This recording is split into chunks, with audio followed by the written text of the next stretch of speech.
അപ്പൂസ് കിച്ചണിലേക്ക് എല്ലാവർക്കും സ്വാഗതം. നമുക്ക് ഓണമൊക്കെയാണല്ലേ വരുന്നത്. അപ്പോൾ നമുക്ക് ഈസി ആയിട്ട് ഒരു ശർക്കര വരട്ടി ചെയ്താലോ? ആണ് തന്നെ വേണ്ടത്. അതിൻ്റെ ഇൻഗ്രീഡിയൻസിലേക്ക് കിടക്കാം.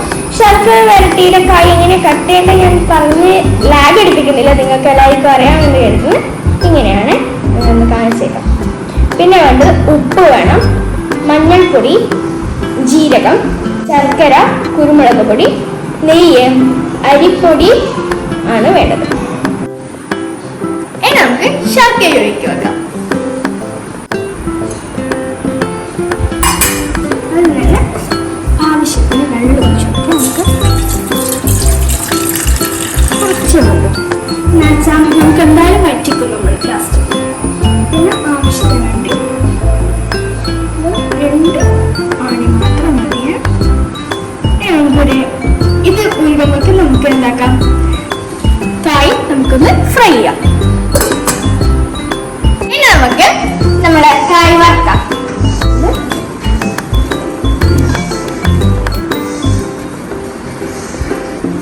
ഇനി നമുക്ക് ഇതിലേക്ക് ഓയിൽ ഒഴിച്ചു കൊടുക്കാം.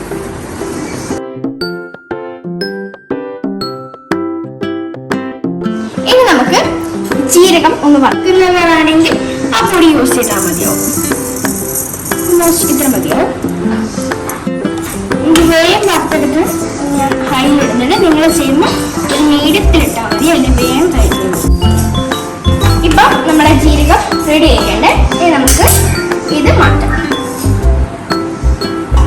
പിന്നെ നമുക്ക് ഈ അരിപ്പൊടി വറുക്കാം.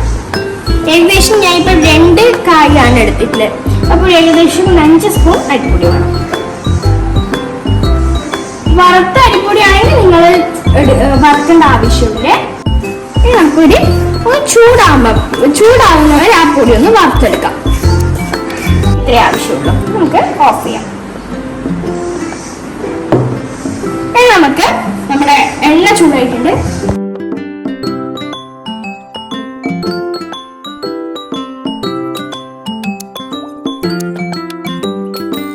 ഈ ബബിൾസ് വേണ്ട, കുറഞ്ഞു വരുമ്പോഴേക്ക് നല്ല ക്രിസ്പി ആയിട്ട് വരും.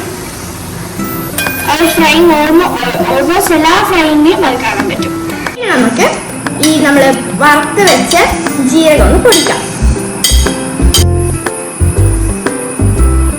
ഇനി നമുക്ക് കുറച്ച് ഏലക്ക,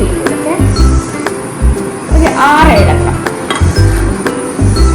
പിന്നെ നമ്മൾ വറുത്ത് വെച്ച് 2 സ്പൂൺ അരിപ്പൊടിയും കൂടിയ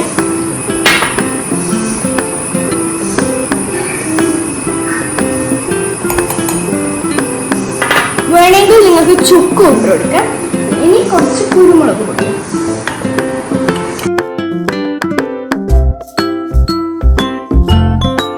ഇപ്പൊ വേണം. ഇനി നമുക്കൊന്ന് പൊടിച്ചിട്ട് വരാം.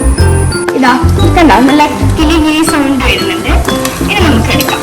കണ്ടില്ലേ, നേരത്തെ നമ്മൾ ഇടുമ്പോൾ കുറെ ബോൾസ് ഉണ്ടായ ഇപ്പൊ നല്ല കുറഞ്ഞില്ലേ, അതാണ് ഞാൻ പറഞ്ഞേ. അത് കുറച്ച് കഴിഞ്ഞ് നമുക്ക് കുറയേ.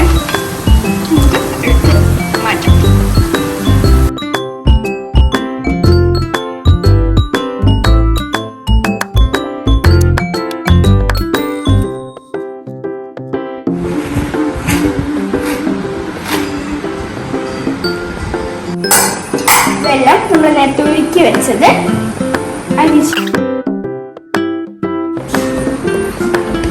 ഇനി ഇതാ നമുക്ക് ഓൾമോസ്റ്റ് ആയിട്ടാണ് നമ്മൾ വെള്ളത്തിൽ ഒഴിച്ച് നോക്കാം.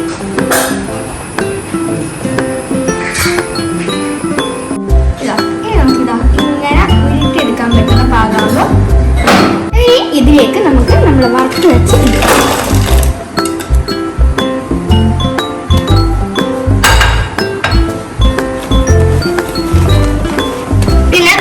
വറുത്ത് വെച്ചിട്ട് ഇതാകുന്ന സമയത്ത് കൈക്കിൻ്റെ ഒരു ടെൻഡൻസി വരും, അത് സൂക്ഷിക്കുക.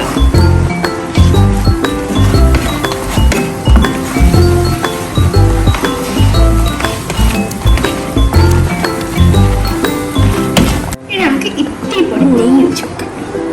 അഡീഷണൽ ആണ്, എന്നാൽ എനക്കെൻ്റെ ഒരു നെയ്യിൻ്റെ ചോറയില്ല എന്നെ ഇഷ്ടമാണ്.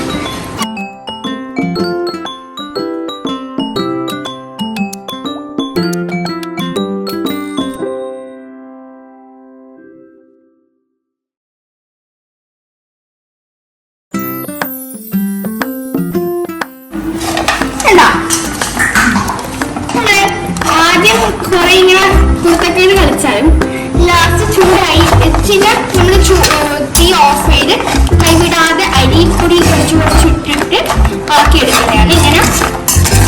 കണ്ട നമ്മുടെ ശർക്കര വരട്ടി നല്ല സൂപ്പറായിട്ട് റെഡി ആയിട്ടുണ്ട്. നമുക്ക് കഴിച്ച് കാണിച്ചതാ.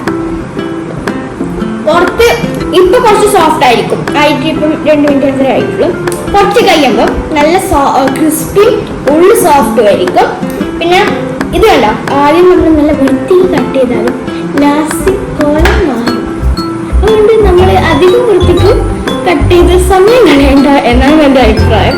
എന്താ ചെയ്താ നോക്കിയാൽ എത്ര ലാസ്റ്റ് കട്ട് ചെയ്താലും ഇങ്ങനത്തെ ഒരു ഷേപ്പിൽ നമുക്ക് കിട്ടുന്നത്. അതുകൊണ്ട് പറ്റുന്ന സമയം കുറച്ചെടുത്ത് വൃത്തിക്കൊന്നും കട്ട് ചെയ്താൽ നല്ല കട്ട് ചെയ്താൽ ഏതൊരു ശരി കട്ട് ചെയ്തോ. പക്ഷെ കുറച്ച് വലുതായിട്ട് കട്ട് ചെയ്യുന്നതായിരിക്കും ബെറ്റർ, ചെറിയ പീസാണ്. പിന്നെ ആ ഏരി ഫുൾ അരിപ്പൊടി കൊള്ളായിട്ടുണ്ടാവും. എന്ന് വെച്ചാൽ നമ്മൾ ഇടുവ ഇളക്കോ ആയിട്ടുണ്ട് ഉണ്ടാവും. പിന്നെ കുറച്ച് പ്രശ്നം വെച്ചാൽ ഇത് വേണ്ട, അടിക്കൊക്കെ പിടിക്കും. വെള്ളത്തിൻ്റെ ആണ്, അത് നമുക്ക് വൃത്തിയാക്കാനും. എന്തായാലും എല്ലാവരും ഓണത്തിന് വീട്ടിൽ തന്നെ ഉണ്ടാക്കി നോക്കാം. അപ്പോൾ ബൈ.